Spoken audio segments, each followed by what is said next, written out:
ညီကိုတို့ရေကျွန်တော်တို့ဒီနေ့ညမှာတော့အုပ်စု B ရဲ့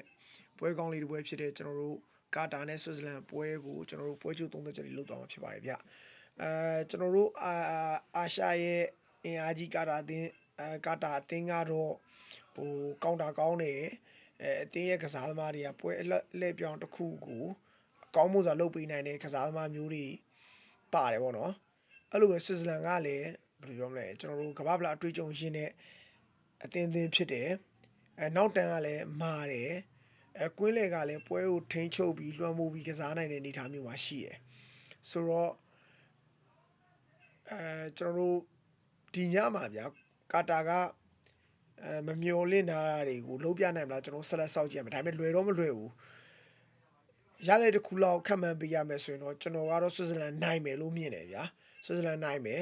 ဒါပေမဲ့အရန်ကြီးတော့လေလွယ်ကူတော့နိုင်မှာတော့မဟုတ်ဘူးဥပမာသဘောတရားတစ်ခုကဗျာ2-1တို့1-0တို့အဲ့ဒီရလဒ်မျိုးနဲ့နိုင်မယ်လို့မြင်တယ်